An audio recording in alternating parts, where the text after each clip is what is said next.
राजकीय महाविद्यालय सज्जनगढ़ के बीए पार्ट सेकंड के सभी नियमित विद्यार्थियों का इस प्रथम ऑनलाइन कक्षा में हार्दिक अभिनंदन। मैं प्रोफेसर हेमराज मीणा सहचार्य हिंदी आपसे प्रथम व्याख्यान में रूबरू हो रहा हूं।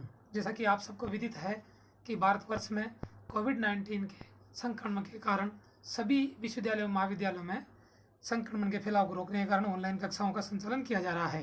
इसी कड़ी में राजस्थान सरकार के कॉलेज शिक्षा निदेशालय द्वारा राजकीय महाविद्यालय सज्जनगढ़ में भी ऑनलाइन कक्षाओं का प्रारंभ किया जा रहा है। आज मैं आपको बीए पार्ट सेकंड के प्रथम प्रश्न पत्र जो रीतिकालीन काव्य से संबंधित है उसके केशवदास से संबंधित वार्ता हम करेंगे।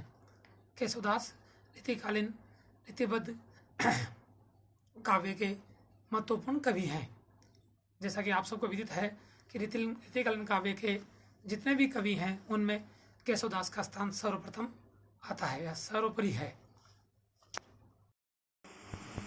केशवदास का जन्म विक्रम संवत 1555, मृत्यु 1618 विक्रम संवत में हुई। हिंदी साहित्य के रीतिकाल की कवित्र एक प्रमुख स्तंभ के रूप में केशवदास को जाना जाता है। वे संस्कृत काव्य शास्त्र के प्रकांड विद्वान थे।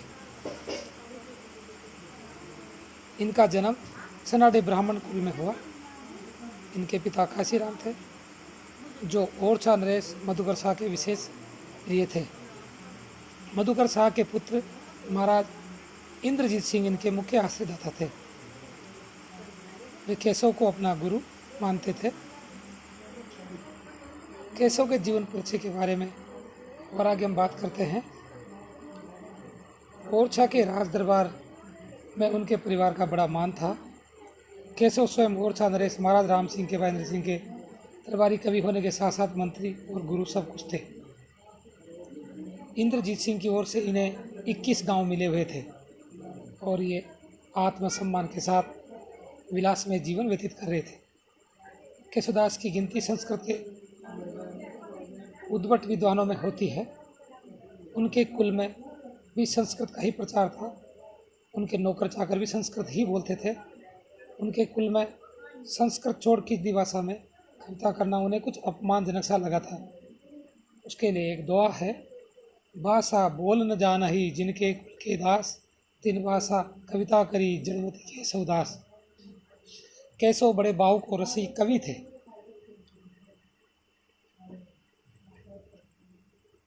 कहा जाता है कि एक बार वृद्धावस्था में वे किसी कुएं पर बैठे हुए थे। वहाँ पानी भरने के लिए आए हुए कुछ पनिहारियों ने उन्हें बाबा कहकर संबोधित किया।